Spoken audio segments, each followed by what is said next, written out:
Bihira nga lang pala ako makakita ng ganitong klase ng suso sa hibasanan. Pero pag natsambahan mo nga at nakakita ka ng ganyan ay talagang isang ulaman agad at marami sila sa isang bato. Hindi ko nga pala alam kung anong tawag namin dyan, kaya naman naisipan ko na ako na lang ang magpangalan sa kanila at tinatawag ko nga silang tumpok-tumpok. O diba pala desisyon?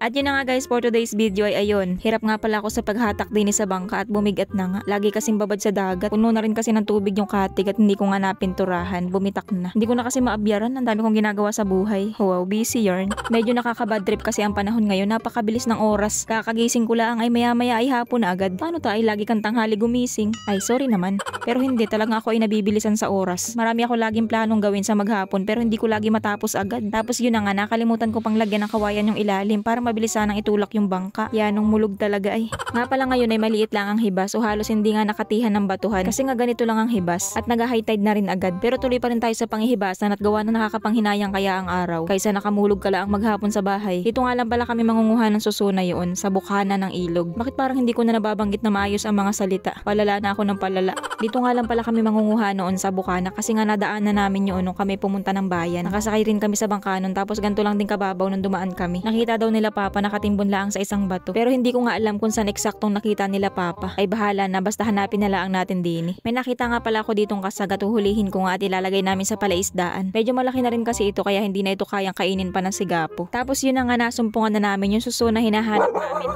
Ay, animal talaga naman. Brownie! Pang-asar talaga si Brownie. Ay, lagi na lang yan. Hindi na lang ang baga kagatin. So yun na nga mabalik tayo. Nakita na nga pala namin yung suso na hinahanap namin. Kaso nga lang 5 piraso lang yung nakita ko. Hindi ito yun. Sabi kasi ni Papa marami daw yung nakita niya. Hindi naman kasi agad magsisialisan yun ng walang pasabi. Hala, feeling close. Sobrang lakas na nga pala ng hangin kaya naman ako nahihirapan na nga maghanap. Tapos ang bilis pang tumaas ng tubig. Tapos yanong labo pa ng tubig kainaman. Pati parang way klarong makakuha ng marami At dahil nga parang hindi na nakakatuwa kaya naman ay pauwi na kami. Babalik na lang ulit ako bukas. Ito yung problema kahit masipag tayo gumawa ng content. Ay wow, pinuri na naman yung sarili. Kahit gusto mong gumawa ng content kung ganito namang walang ibinibigay ang dagat, di wala. Hintay tayo ng bukas. Hindi ko kasi trip ngayon na manguha ng pang-ulam na nakukuha ay sa lalauhan. At dahil nga konti lang yung mga nakuha namin ngayon na ilalagay ko muna din sa ginawa kong buhayan. Meron nga din pala ako ditong isang lapas na binubuhay. Ito nga pala ay nakuha lang ni Papa, sinibat daw niya yan. Medyo malalim kasi yung pinagkuhaan niya. Dalawa nga pala ito at namatay na yung isa kaya niluto ko na. Gusto ko sana manguha ng ganyan at masarap pala yan. Kaso masakit na lang ang mata mo kakahanap niyan ay wala ka man lang makitang ganyan din sa amin. Sa ibang lugar kasi yan nakuha ni Papa. Ito nga palang kasag na nakuha namin na ilalagay ko naman din sa palaisdaan. Wala lang, share ko lang. So yun na nga kinabukasan bumalik na nga pala ako at hahanapin na ulit namin yung mga suso na hinahanap namin kahapon at sana ay makita ko na sila ngayon. O diba talagang pinagpipilitan na mahanap yung suso na yun ay pwede namang kumuha ng ibang suso. Ay basta yun ang gusto ko. Tumunod nga rin pala sa akin si Papa at si Yasi at tutulungan na daw ako sa paghahanap. May nakita nga pala kong klase ng crab din sa buhanginan. Hindi naman siya kinakain sa amin pero gusto ko nga lang i-share sa inyo yung mga nakikita ko din sa dagat. At yun na nga nagumpisa na nga pala ako maghanap doon sa hinahanap namin. Kaso ang nakita ko ay balakwit pero kukunin ko na nga rin pala at pwede rin naman niyang ulamin ay. Kaso nga lang wala palang laman. It's a prank. May nakita nga pala si Papang butas dito na may kahag. Yung bagang may kaibot ng buhangin. Dinudukot nga niya at baka daw ito ay sigapo o di kaya ay palanghitan. Pero iniwan na nga namin at sobrang lalim ng butas, hindi kaya ng power. Tapos may nakita nga pala ulit akong balakwit. Ayun, hindi na ito prank at may laman na. Sila Papa nga pala ay pauwi na at nainip na kakahanap. Baka daw yun ay nakuha na ng iba. Meron din kasing nanghihibasan dito kanina. Ha pala may nakita ako ditong lukot o yung itlog baga ng donsol. Wala lang, share ko lang. Tapos may nakita nga rin pala akong kasag. Hindi man natin makita yung ating sadya pero okay lang kasi may nakukuha pa rin naman tayong iba na pwedeng ulamin. At may nakita nga rin pala ako din sa buhanginan na napakaliit na klase ng shell. Ang alam ko dito ganito lang talaga sila kalalaki. Ito ba yung tinatawag nilang bugitis? Pa-comment naman po guys kung ano bang tawag dito kasi hindi ko alam kung anong tawag dito. At yun na nga nakita ko na rin yung hinahanap ko. Yung tinatawag kong tumpok-tumpok kasi nga nagkukumpulan sila. Nagkukumpulan sila din sa isang bato. Hindi mo sila masyadong mapapansin kasi kakulay din halos sila ng bato. Ang nakakatuwa dito kapag nakatsempo ka ng ganyan, ang dami nila, isang pang-ulaman agad ang makukuha mo. Nga pala itong video na ito ay pangatlong video ko na, kaya iba na yung lagayan ko. Nakailang balik talaga ako para makahanap ng ganito. 3 araw bago ako makahanap ng ganito.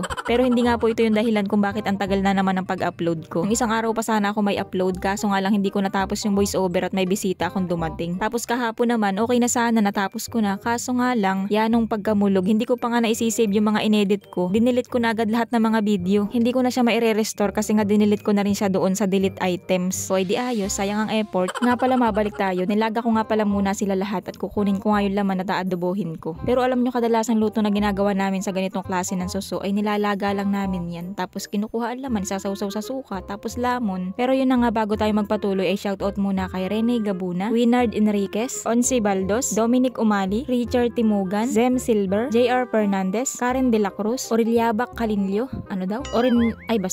Oriliabak Canilio, at kay Ray Allen Dison. Nga pala isinama ko na rin dito yung balakwit at saka yung kabibi na hindi ko alam kung anong tawag doon, at saka itong 2 pirasong butsay, at saka yung isang lapas para magmukhang marami at akaunti ay. Tapos yun na nga, isinalang ko na itong aking kawali at ako'y natutuwa nga pala din sa aking kawali kasi ang ganda. Kaso nga lang, ang mga luto ko ay way klaro. Mura ko nga lang pala itong nabili sa online. Halos lahat nga pala ng ginagamit ko sa pagbablog ay nabili ko lang sa online. Ang laking tulong talaga ng mga online shop. Kahit nasa bahay ka lang, mapapagastos ka. Speaking of lutong way klaro na, parami nga pala yung toyo ko dyan, ay di anong alat. Sabawan ko pa nga ng marami ay tingnan ko lang kung umalat ka pa.